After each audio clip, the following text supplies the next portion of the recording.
recommending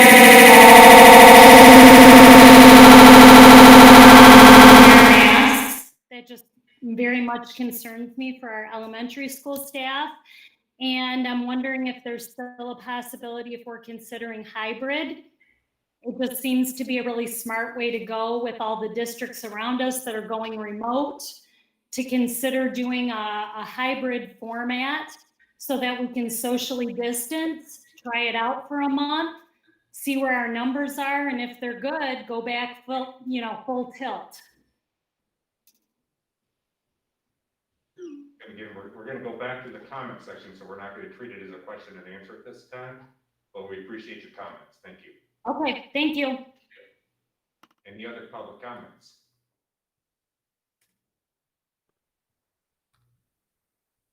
Dan, I think you're trying to talk, but you're muted, I believe. There we go. Am I there? Yes. That's the red button. I'm talking kind of on behalf of the BCA also. I took a survey. If you add up the staff that is somewhat feeling good about coming back and the staff that is not feeling good about coming back for safety, it boils down a lot to the mask issue at the elementary level. And there is 80% of your staff that took this survey from the BCA that is asking you to re-look at this plan. When we did the district plan, we didn't have that information that it was okay for elementary age 2 and up to wear the mask, and now we have that information, and they strongly recommended superintendents to listen to that word of advice during the governor's speech. So I know the other thing they voted on was to revise the plan very regularly. So I hope that you take this into consideration. Our staff need to be safe. Our students need to be safe. Thank you. Thank you. Any other public comments?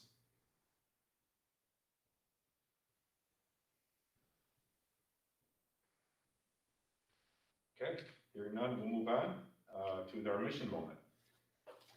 Anything for that this week? Well, I shared on the 3rd, we had a mission moment that we shared there, and I, within the 2 weeks, we've been working diligently. Our staff, our principals and staff have worked really hard this last week in meetings, talking about the fine details of each individual building plan, and have been working on that. So I want to commend our principals and those teachers that were able to participate on those teams, just for the great input, working hard to do what's best for our kids.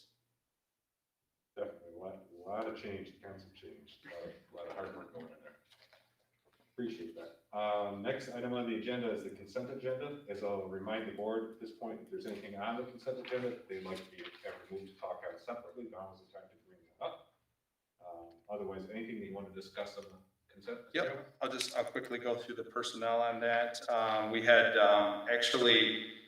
it looks unusual to see the first two bullet points that we had 2 people resign and retire from the same position in one board meeting, but Lisa Johnson had been off for some time and was waiting for some retirement details to go through. And so when she was off during that time, Danielle had worked as the head cook at the high school for the last 1.5 to 2 years, and had done a wonderful job. She just recently accepted a position at West Midland Family Center, and will do a great job there. It's a year-round position, which is nice for her to have those summer hours too. And so we'll miss her. But I had mentioned earlier that Kim Gagne had applied to take over that responsibility, and I think she'll do a wonderful job. Sherry Van Conant, our food service director, highly recommends her, and so I'm presenting her tonight for that position. In addition, Darren Klein has requested to coach our varsity boys tennis here this fall, assuming we have varsity boys tennis. As you know, a lot of those decisions are being made as well, but as of right now, it is a go, and so I think Darren will do a great job. He's coached lots of sports, but most recently ladies tennis, so I think he'll do a wonderful job, so I recommend approval on that. I'm sad and excited for Mr. Olinger. He recently accepted a position as the assistant principal at Swan Valley High School. I think he will do an amazing job and do a wonderful job working with the kids at Swan Valley. Sad to see him go to leave our district, but he and I have talked several times since then and had great conversation. He'll do just a wonderful job, and I've talked to the superintendent there and the high school principal as well. And looks like it'll be a great opportunity for him. They also have a brand new high school principal, so they're two new administrators in that one particular building, so they're gonna come up with some great new ideas, I'm sure. And then have an opportunity to recommend a new teacher to fill Mr. Olinger's position, Taylor Surmeyer. Taylor comes to us, she's actually student taught in Garden City this last spring. Kind of unusual circumstances, as you can imagine, to student teach in, to move right to the, about midway through to move to the online learning. So she's got some experience, and you know, in that respect, she's going to, she has a very similar certification to Mr. Olinger, and will be teaching in his classes that he was slated for this year. So it's great timing for her and great timing for us. She's going to be moving up to this area next Monday, and I had a great phone interview with her, and I know she had a face-to-face interview with the administrator. So great opportunity to have Taylor join our team, and I think she'll do a wonderful job, so I recommend approval. Great. All right, so for the consent agenda, any other questions, comments from the board? If not, need a motion. So moved. Support. Moved by Thurber, supported by Dana. The Board of Education approved the consent agenda for the August 17th, 2020 regular board meeting as presented. Roll call vote. Aye. Aye. Aye. Aye. Aye. Aye. Right, motion carried 6-0. All right, brings us to our presentations. We're going to start with tonight, the presentations will be the student handbooks. We'll start with high school, Mr. Bullock. Good. Thanks everybody for having. Pretty quick here with some of our handbooks. I'll let Mr. Moses will pick on after me. He'll go over after something that the high school and middle school is going to go with a COVID-19 addendum. But at the high school, a couple just small things. On page 43, you'll notice that we had a section under high school dress code about masks, and with the COVID addendum, we are allowing masks, so we corrected something that students can't wear called costume masks around Halloween and things like that. So you'll see that we correct the language and basically said they can't wear a costume mask. Another thing on page 44, you'll notice that we also added other things to consider with dress code, and we also included PPE equipment. So from clothes to hats to shirts to PPE equipment will be under our dress code. On page 54, you notice for class honors, we removed the class of 2020 because a great honor, they graduated and moved on for us, and we're happy for them, so we took them out. Also on page 64, a big thing for academic awards for graduating seniors. You'll notice the removal of the top 10%, which will no longer be recognized as we are moving to the Latin honors. So you just see the removal of top 10%. The last couple big things, also on page 64, we are taking just a temporary hiatus, a one-year reprieve for perfect attendance awards. We've decided due to the COVID-19 pandemic, we are not going to recognize perfect attendance for this year, 2020-2021. As well as on page 68, you'll notice that lockers, typically we allow students to pick their own lockers. This year, due to COVID, we will have lockers assigned to students for the 2020-2021 year. So students will have their lockers assigned through Skyward. And then the last big one would be on page 82, just a quick correction for our Tri-Valley Conference. You'll see one school, St. Charles, is left, and they are replaced by a new school at our conference, BCSD John Webb. And that's what I have for mine. Any questions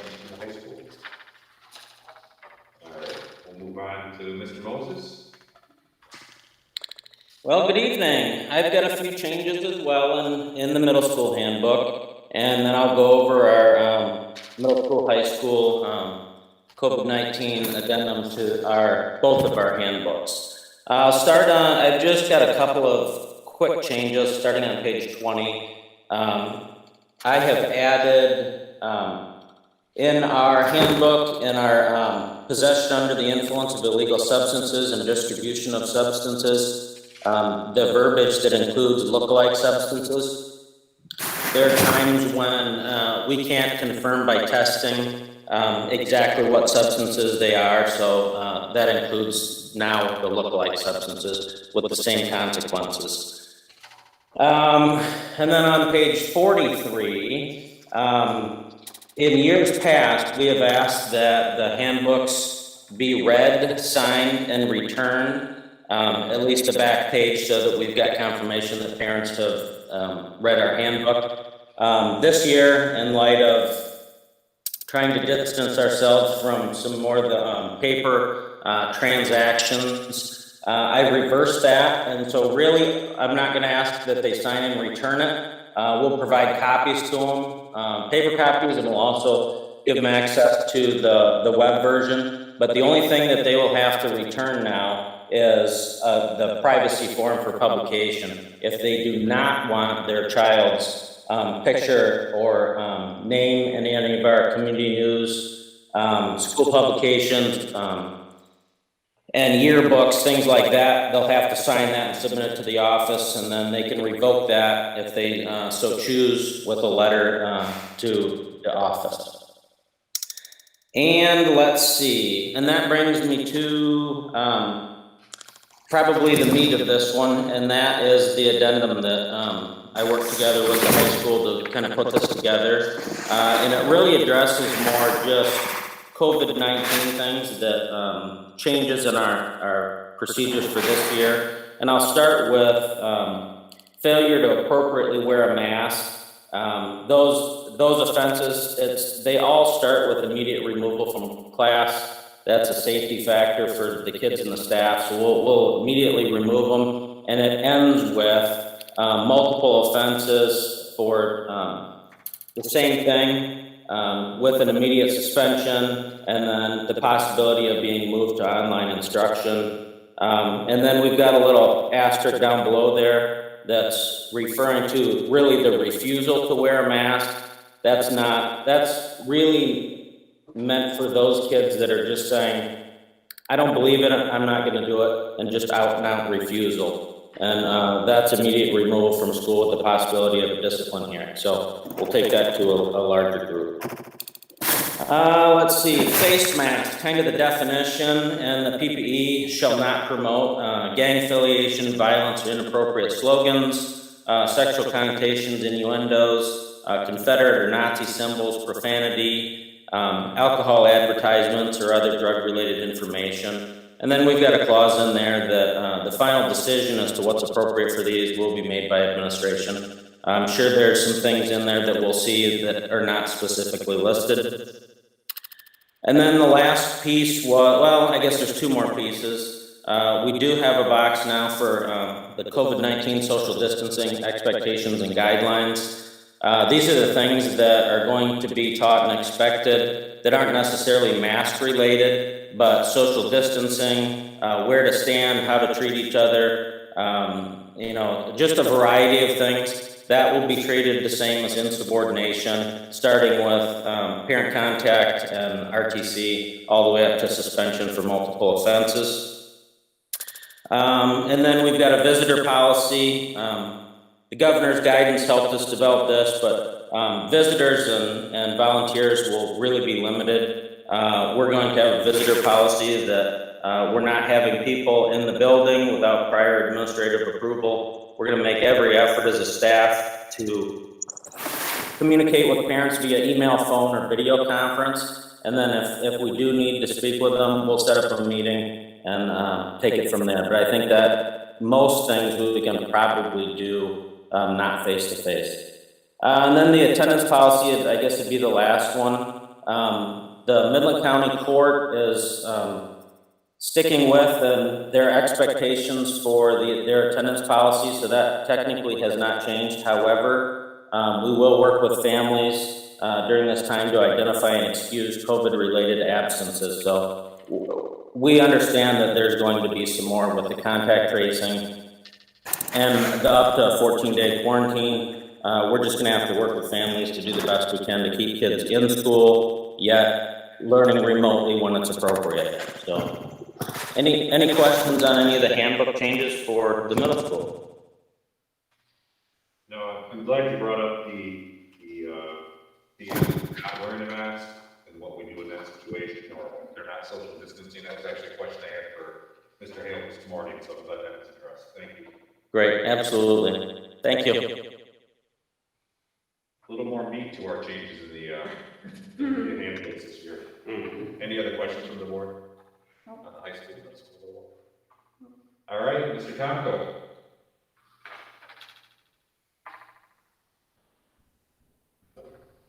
We have Mr. Tomko? Take it in. Yes, I am here. Can you hear me? There you are. Actually, this is impromptu. I was not aware I was going over the elementary handbook. I might have missed something in a memo. So if Rod or Debbie need to jump in, that would be appreciated. As far as I know, there were no changes to the elementary handbook as I had gone through it and talked with Rod and Debbie. I know Rod had come up with a addendum to our handbook regarding COVID. If I can bring that up here, I will go through that with you as well. Or if Rod is available or Debbie, go ahead and chime in while I bring that up.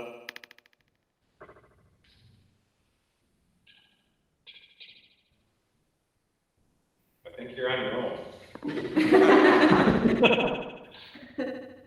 Okay. Give me just a second to bring it up here. You can't tell, but I am smiling. Are you?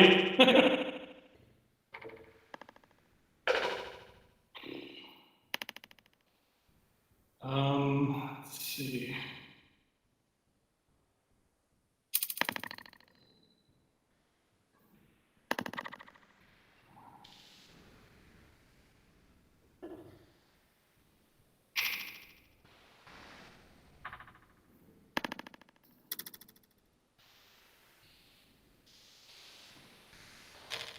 All right. It's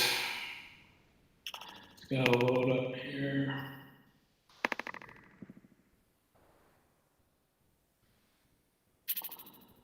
Just one second. I apologize. You're fine.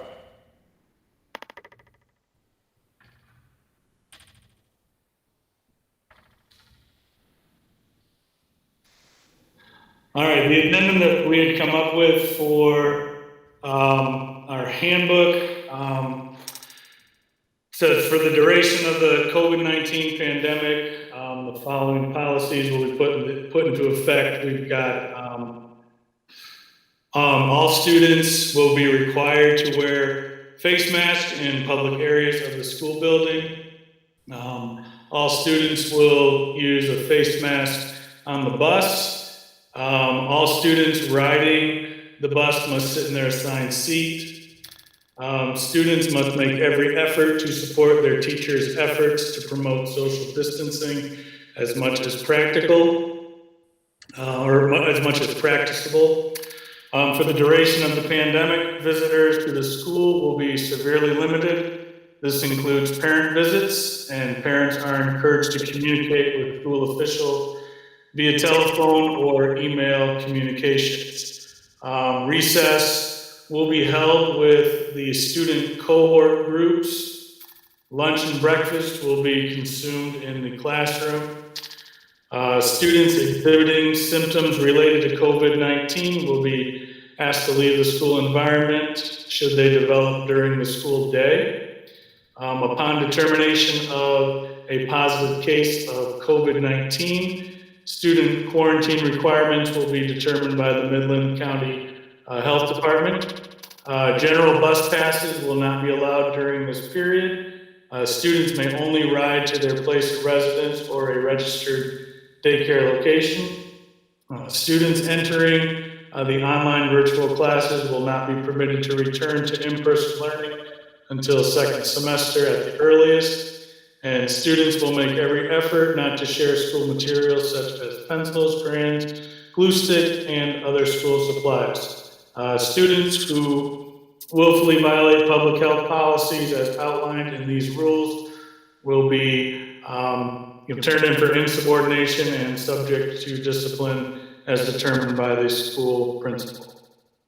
That's the addendum we've got to our yearbook, and that's on the our handbook, and that's on the last page of our handbook there.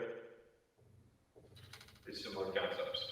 Yes, sir. A little bit different. Thank you. Any questions at the elementary level? All right.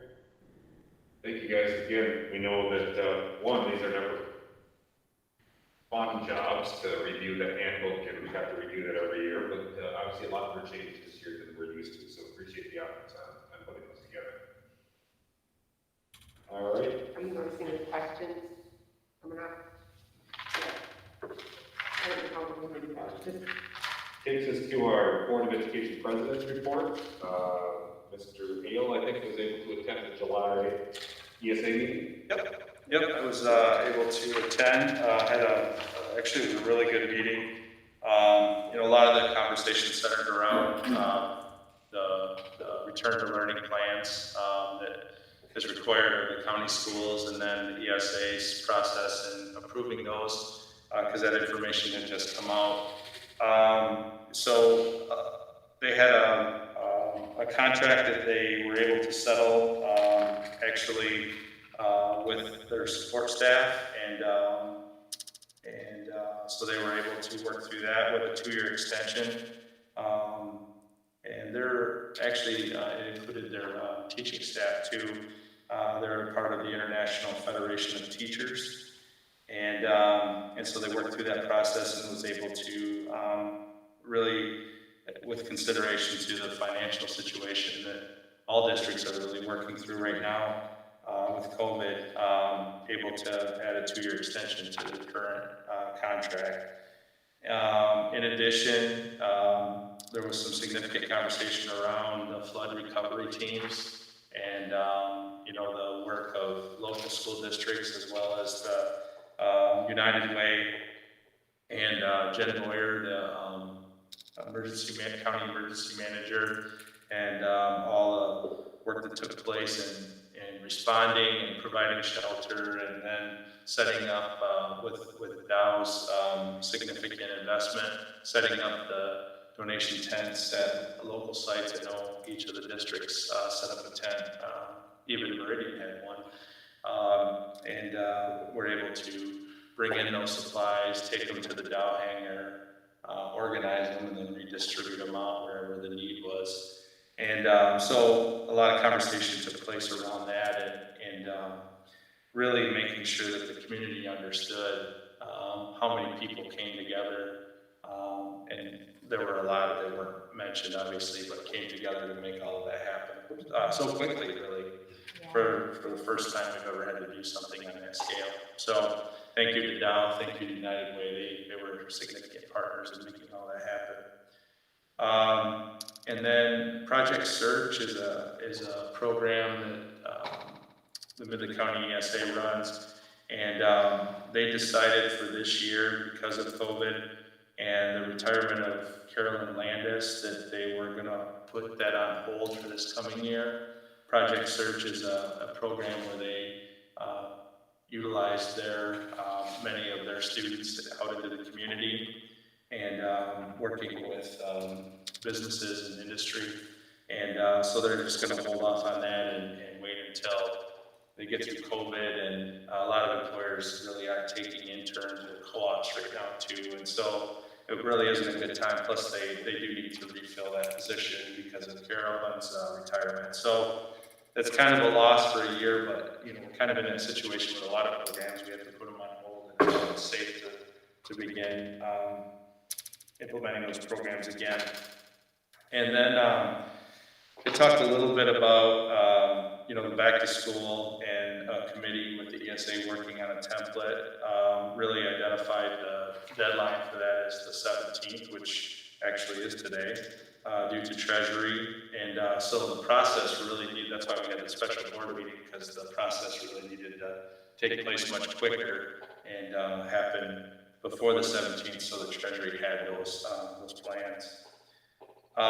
This summer, the extended year program for the ESA typically would have 194 students in it, and this year, because of COVID, only 90 participated. So it's good for you to know that. They didn't offer the extended school year in-house, they did it virtually, and with a lot of their students, that was a little bit more challenging. Obviously, our students that are ESA students, they live in our district, would normally be bussed in, and so our bus drivers transport them and provide summer employment to our bus driver. We usually have one, and we post that position. We weren't able to post that this year because they weren't transporting those students back and forth. And it was sad to see that those numbers were down. I think those students benefit a lot from that program, and hopefully next year they can run that as typical. I think that was maybe the last topic that they had covered in regard to the meeting. So it was a good meeting, lasted about an hour and a half, and pretty informational. So, especially for a July meeting. Sounds like one of their busier meetings, actually. It was, yeah. Usually July meetings aren't as busy, but it was, yep. Lot going on. Yep. We have, so Coleman is set up for August. Correct. Okay. Yep, and that actually happened last week, so I already have the notes for that. Okay. Yep. Thank you. Yep. All right, you're up again, superintendent. All right, excellent. As of right now, we're planning to have school begin on the 31st and teachers return on the 25th for their first work day next week on Tuesday. So we're looking forward to that opportunity. Bond construction is cranking away this week.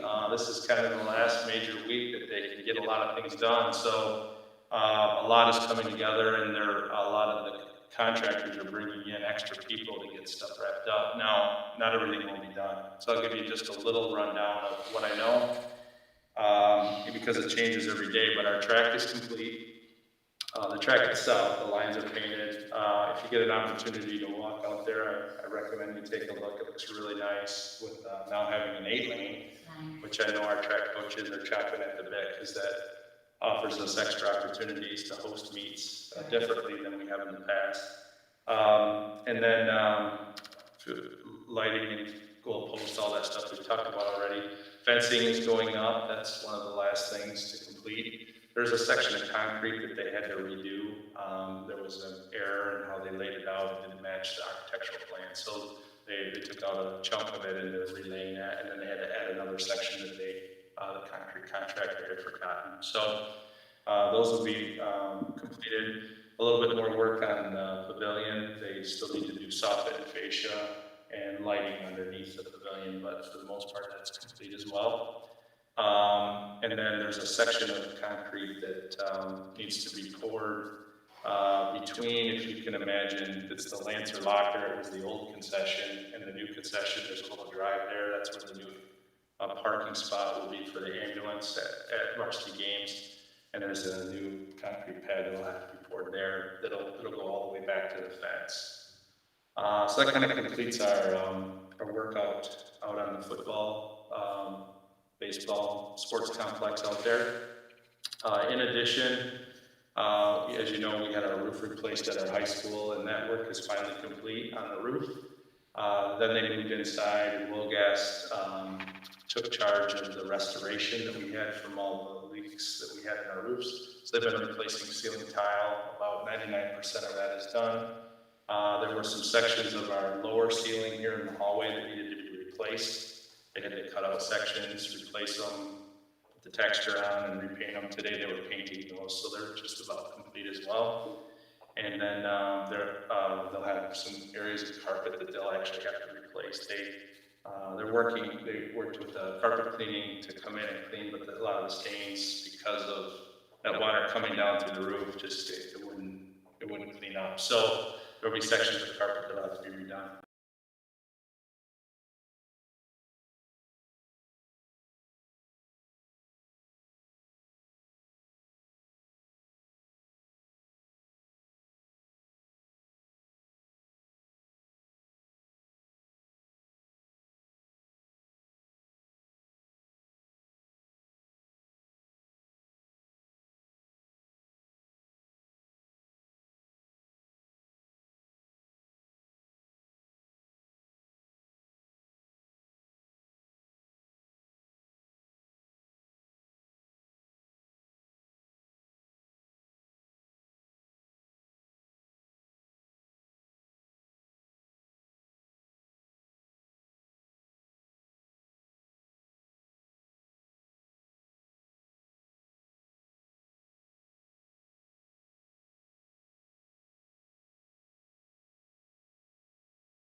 In 2017, it seems like, and then there'll be some more work there in 2023. And then our last location at the middle school, the lighting project is complete. Flooring is next to complete. It's just about done. There's a couple rooms I knew they were finishing up and some of the base trim. So all of the carpeted rooms are now replaced with a vinyl flooring. And then, and that also the east-west hallway, so it'd be the 6th and 7th grade hallways, all that same vinyl flooring as well. It was a tile, 12 by 12 or maybe a 14 by 14 tile previously. And then the ceiling in the care center and cafeteria is being redone with some different style of lights in there that are LED, which will be more efficient, of course. And then the media center had a flooring replacement in there as well. So lots of work at the middle school. The interior will look really, really nice there. So That's wrapping up, and then they'll have to come back and finish up. Actually, probably next week they'll do the cafeteria windows, because those, I believe, did come in, and that set of doors in the cafeteria. So on that far west wall, right by that new patio area, the students can go out. And so that will be finished up. But then the classroom doors and windows, those are the ones that will probably be coming in September and will be replaced in the fall. So lots of really cool stuff. I'm excited for you to take a tour of the district when we're able to do that, and be able to check out all of the new improvements. So it's looking really nice.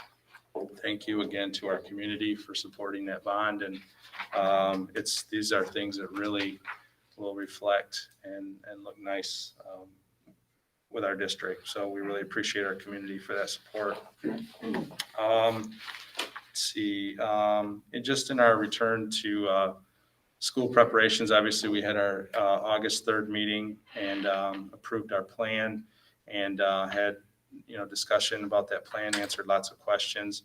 Since then, we've continued to purchase items, trying to make sure that we do all that we can. You probably, when you enter tonight, you walk through the temperature gate right here by the main entry.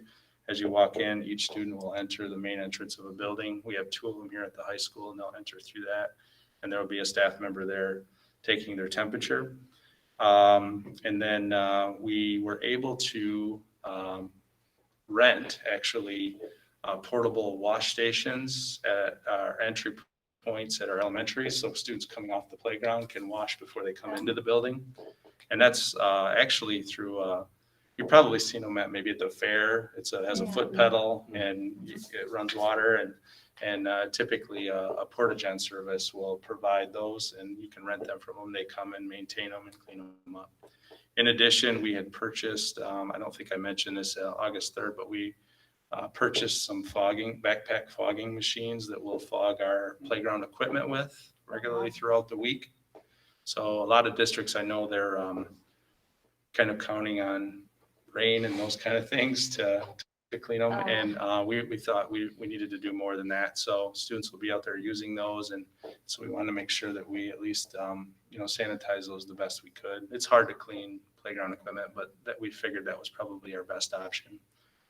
So we'll do those multiple times a week. In addition, we've purchased over 500 plastic shields to use throughout the districts. We'll provide each teacher with a couple in their classroom for themselves to use, whether they're working in the back of the room or the front. And many of our elementary classrooms will be able to use those in areas where we aren't able to social distance as well. In addition, we can use those in secondary as well. Those so students obviously are wearing masks, and we're going to provide the plexiglass shields to the teachers, and we're also making dividers for tables where they're shared tables. So we have a crew actually working on making those, and hopefully we'll have those completed. The tricky part with our portable plexiglass shields that we did order, those 500 shields, they're slated to be delivered sometime next week. They're hopefully be here by the 31st, they said. So again, it's hard to get the supplies and get it in a timely fashion. So we're trying to work through this process as quickly as we can. And then we bought 160 gallons of hand sanitizer and units that have pump tops that we can put on stands throughout the district. And then each classroom will have its own dispenser that will be mounted on the wall and filled regularly as well. I think we talked about that last week. So I'm forgetting things. We have gloves and masks and shields and like personal shields that staff can have. And, and then we have the cloth masks that we, like you are wearing here tonight. Thank you for wearing those, that we're going to distribute to 1 to each student and 2 to each staff member. So there will be other things, and, we'll figure it out. So that's just kind of been our summer, just working on the plans and working on getting all of these things in place and getting ready for the school year. That's all I have. That was plenty. Yeah. We'll give you a little break for a few minutes. Any questions, anything on that? Were most of those purchases able to be made using the CARE funds? So, CARE Act funds? so we're learning more about this. We don't have all of the details yet. But we did confirm that there was a $170 per student reduction in our August state aid payment from our foundation. COVID dollars filled a portion of that, or all of that really, and provided us a $350 per student increase. So, so that $350 per student, we're able to use a portion of that to purchase that type of equipment and anything related to COVID. So the answer is yes. We don't yet know exactly what, and because it's not approved yet, what is going to be provided to us in the foundation as far as COVID dollars for 2021. Right. The dollars came to us actually in August for the 1920, so it's actually going to be spent in the 2021 school year. So that'll be reflected in our audit, the way that those dollars come in. And then we'll, at that point in time during our audit, we'll probably know better how much we'll receive in COVID dollars and if there's any foundation reduction. The question we have right now is that $170 decrease that was in 1920 per student. Is that one-time reduction, or is that going to be reflected in our reduction or in our foundation, I should say, for 2021? We don't know yet. So we have yet to hear an answer on that. And then will there be any additional reduction? I'm trying to think optimistic, and I'm hoping that there won't be. I know that sometimes elections help with that, but sometimes after people are in office, then maybe there's a later, we've seen this before. I know this happened a few times with Governor Granholm, that they then had to make a proration in January or February. So we sure want to be careful. We want to make sure that, we buy the supplies and the things that we need, but we're also cognizant that there may be a proration later too. So I do the best we can with those funds. I mean, those funds have to be spent on COVID related expenses. And part of that is our increased cost to our online learning. So, which there will be. I mean, we pay for students to take those courses, and we've maintained our staffing so that we can social distance our students. So because of that, we're paying our full amount of cost that we would normally have to pay our staff. But in addition, we have the cost of the online learning as well. So all of those costs play into, really will probably be supported, most of it, by the COVID dollars. There may be some fund balance that we'll have to use depending on any proration or any extra costs that we didn't anticipate. So Good question. that is a good question. Might some of that COVID funding go to the online additional cost, do you think, or? That's really what we'll be using a lot of those funds for. Yep, is really the COVID. The online learning, the cost of those students that went to the 100% online, just to make sure that we provide that opportunity to our families, and that's why those COVID dollars were given. And that was, Saturday when the legislature met.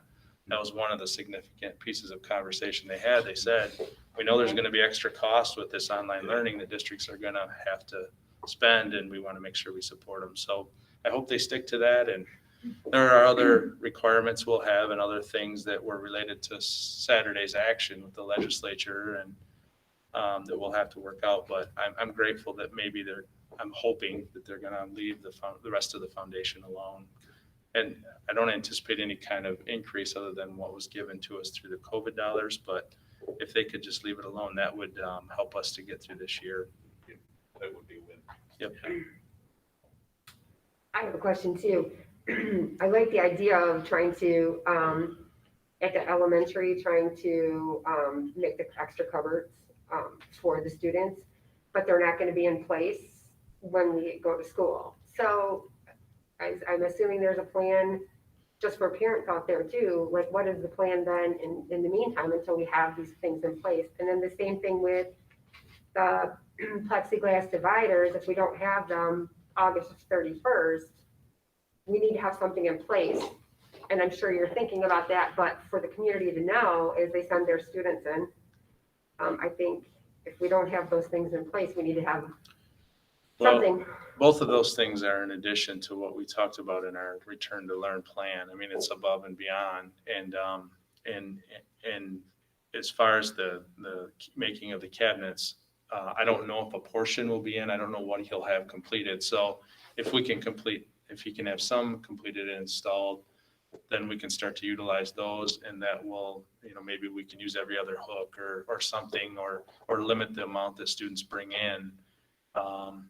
And again, will there be a decision to, move to, will the governor say between now and the start of school, that we'll have to move to remote instruction? Who knows? There's a lot of what ifs and a lot of factors that really right now that we don't know, but I know he's working as diligently as he can to get those made, and there's 300 of them.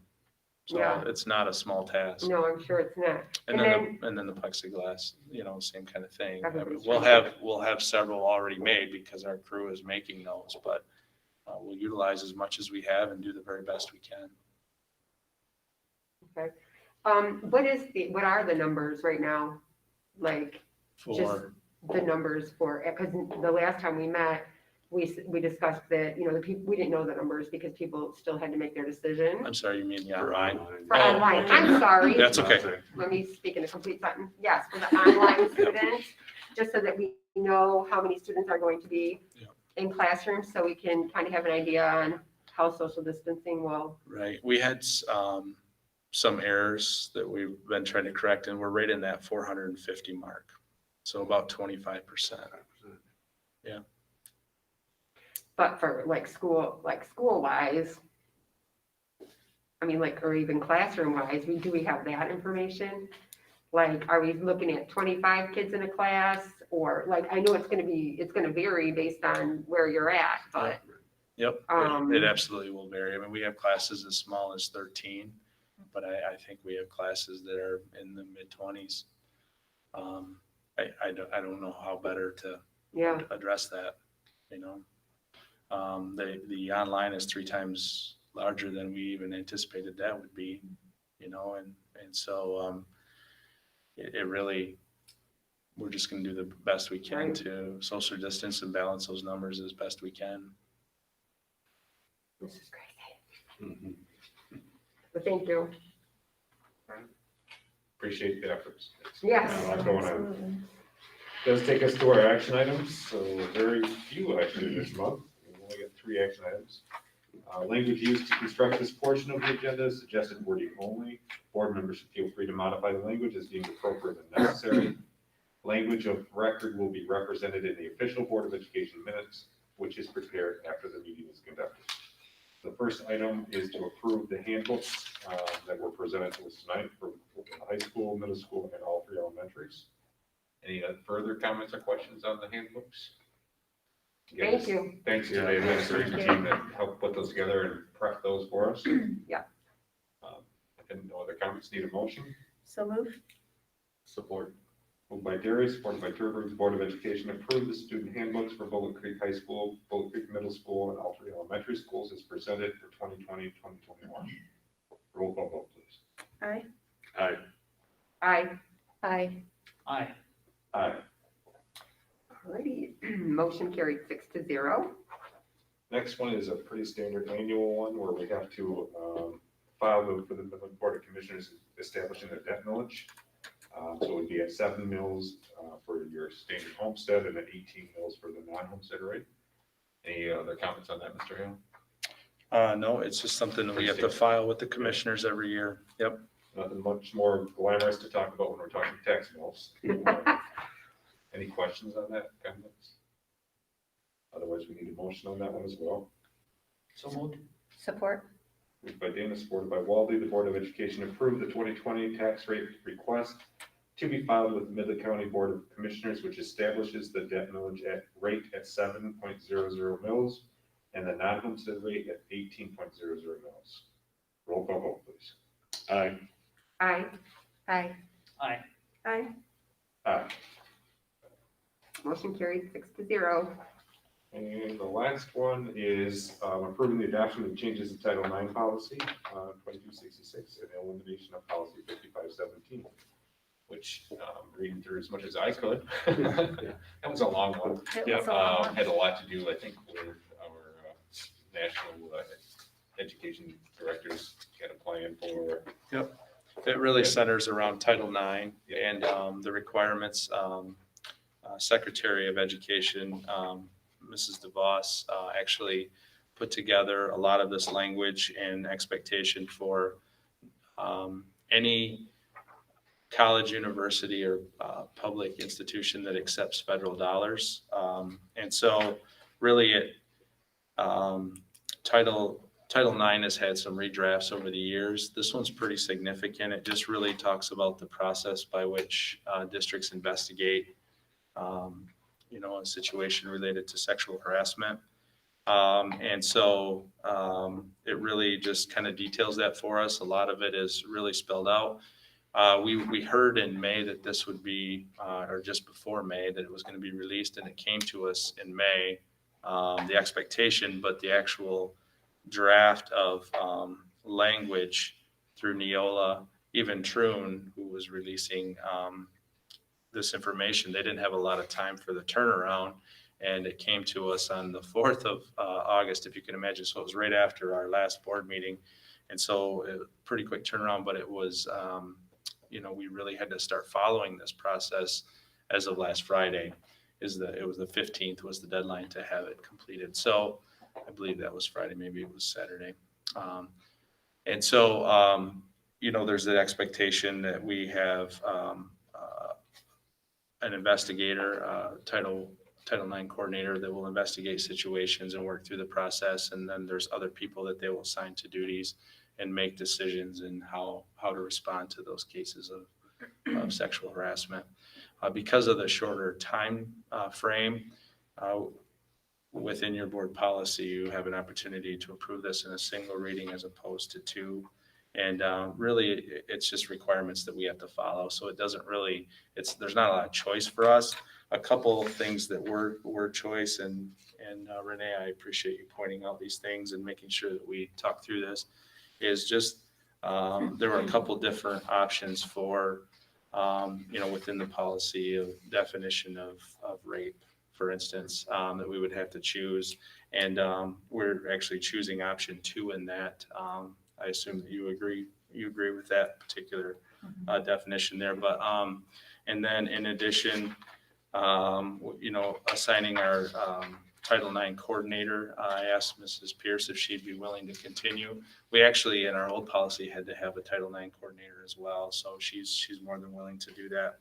And there's some training on September, I believe it's 22nd, that she and I will both attend. It's a virtual training that will kind of walk us through the new requirements with this too. So making sure that we have everything organized and in place. And in addition, the only last thing I believe that was a choice that we had was where information may be displayed about this. Obviously, it's displayed in the policy, but anything within our student handbooks will reference the policy, in the future as we, once this is approved. So it may not be in this year's handbook, but it will go into the next year's. Anything additional? Oh, the time frame in which the situations are investigated and addressed. There were some options in how long you would allow that coordinator to complete that investigation and make that decision. And we settled on the 12 weeks there. I think that's, obviously we want something to be handled quicker than that. Sometimes things take time, but that would be the longest I believe that we would ever really need to have something investigated. Now, courts may be involved too in a situation like that. So if a court that may slow up the process. So that's why I thought the 12 weeks probably made the most sense. And that's what Neola suggested. Yep. 60 days. Yep. That's why we paid you, right? No, I appreciate Renee, and I think I obviously had more time to dig into that. I read through nice chunks of it today, and it's a to say, it's legal jargon, it's not that exciting to read, so I appreciate the deep dive into that explanation, so. And I did throw in some details for you on the history of Title IX a little bit. I didn't go into a lot of depth, but really, Title IX really started, early on when, in the late 60s when there was more opportunities for men in college with athletics and internships and touring and different things and facilities. And they wanted to try to really equalize things and provide equal opportunity for women, which I think is really a great basis for the whole Title IX. And obviously this is good stuff too. We want to make sure that we have a process by which people are protected. Any questions or comments? Again, it's not a lot of options here, except for the couple that we got to Right. pick and choose. This is something we're required to do. But we want to make sure everybody kind of understands what we're approving. So, all right. If no other comments or questions, need a motion? So moved. Support. That Jill? Mhm. Moved by Turner, supported by Jerry, the Board of Education approve the adoption of changes to Title IX, Policy 2266, and the elimination of Policy 5517.02. Roll call vote, please. Aye. Aye. Aye. Aye. Aye. Aye. Okay, motion carried 6-0. That is our last action item, so we will go back to public comments.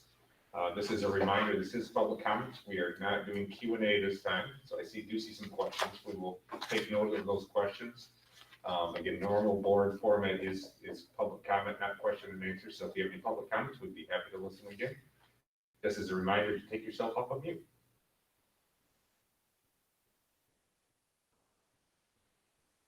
I never know how long to wait.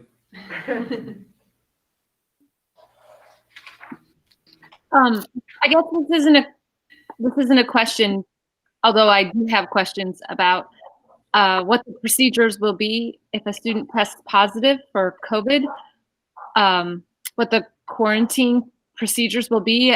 I haven't received any information about that, and I just have a lot of questions about that. So I'm wondering if the district has a plan in place for that. So I'm sorry that does sound like a question, but it's something that's on my mind that I wanted to bring up. Okay, so What- note taken that we need to what- make sure we get clarification on that. Would it be okay if, I know it's breaking the rule here, but Oh, man. I know. So we met with the Midland County Health Department today, because this is good for the board to know too. Again, to talk through that process, the administrative team and I, of what do we do if there's a case or we suspect a case? What's the communication protocol?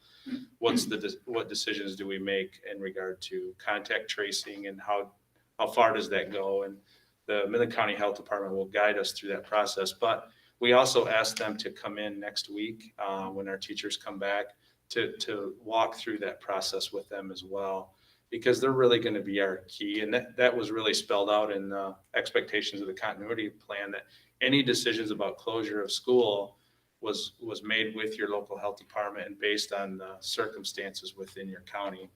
And so we wanted to make sure that we first had a meeting. We met with them a few weeks ago.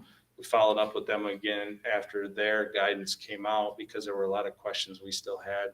And then we asked them again today if they would come back next week and meet with our teaching staff. So they're going to hold a virtual meeting with our teacher groups, along with our principals, obviously, and try to answer those questions and help. So that you guys are aware of that process too. Can we get invited to that? Yeah, we could probably figure out how to get you right on the Zoom, or it'll be a Google Meet. But And in that time, and I may be interested in listening to that. so sorry to break protocol here, but I thought maybe several on the meeting and you guys, that We'll would be consider helpful. that a comment, not a. Yes, yes. It's not an Thank you, Michelle.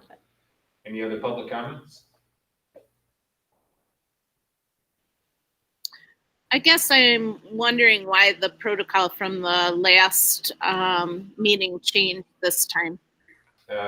Last meeting more because it was more of an informational question and answer. That was the whole point of the meeting, is to kind of go over the plan. So we wanted the ability to answer questions for parents who are trying to make decisions. This time we're just going back to normal protocol. And didn't you do it the meeting before that you also answered questions? No.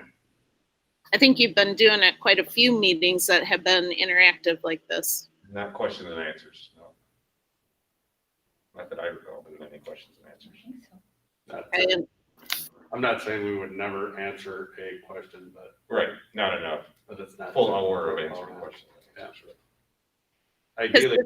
this meeting had a lot of repeat information of the plexiglass and some of that, and some of the information that we asked questions on last meeting that you said information would be coming out has not come out.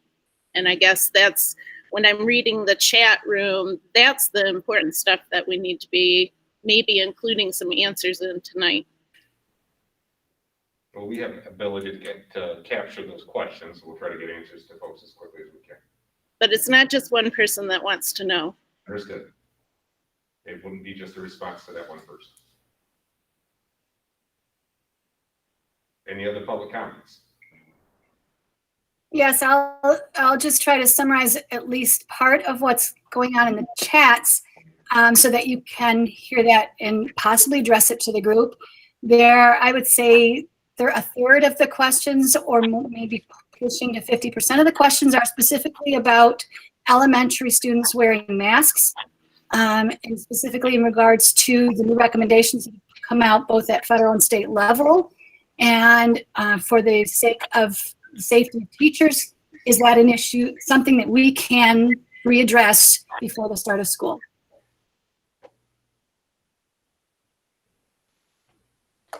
You want to address, or do we? Well, I don't have anything to address it. Yeah. I don't think we're at the point tonight where we want to get back into the questions and answers again. We will take the concerns. We can read all the questions that are in chat. We'll try to address them as soon as we can.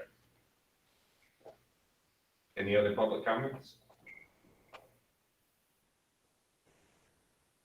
All right, move on to roundtable. See, where do we start today? Darren, where you go first? We'll go around the table.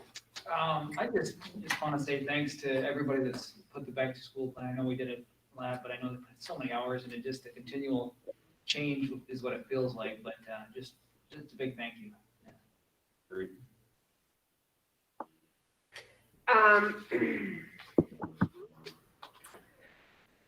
I want to thank everybody as well. I think that everybody's working really hard, and this is changing minute by minute. And so I also feel like there's no good answer. There's no right answer.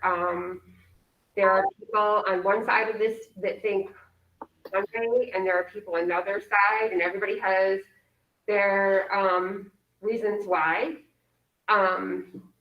I think we need to be considerate of all sides, and in my opinion, we need to go more towards the safety side of things, for the fact that I do not want to be responsible, and I'm sure nobody else wants to be responsible for somebody's child getting something, or I don't even know. I mean, I personally am one of those people that I don't know where to go, but you can spend it out of this way, you can spend it out of this way. I had 2 people in my yard today, like one thought one way, one thought the other. It's just, so I appreciate everybody being flexible, thinking outside the box. I know school staff is working super hard, and has the best, we all have the best needs of the kids. And so that's all I have to say on that. I do appreciate everything. This is a tough decision right here, or tough. We're in a tough spot in this as a school. And we just need to be considerate of each other and think about everything. That's all I have to say.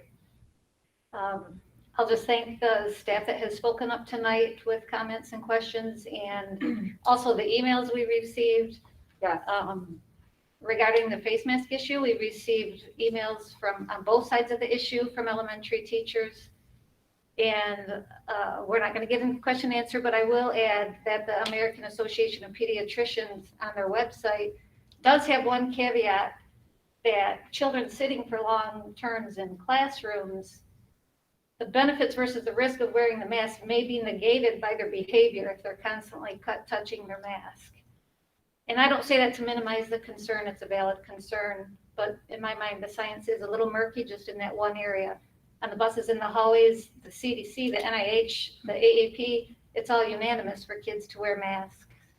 But just that one in the classroom, teachers are divided on it, the science is a little murky. And as Joel said, we can address any comments that are put up there through email, I'm assuming. We'll find a way to get it, yeah.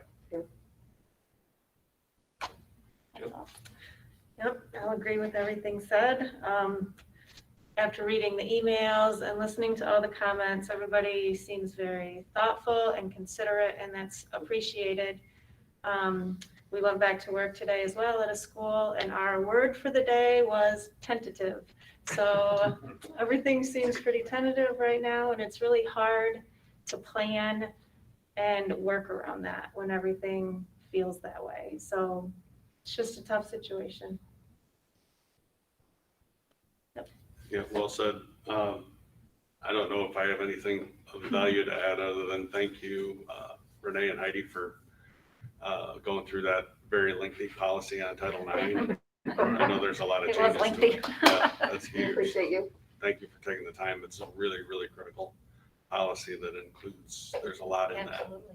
That's very important that we keep it up to date. So thank you for going through that. Not to mention there's a ton of options in there. So thanks for working through that.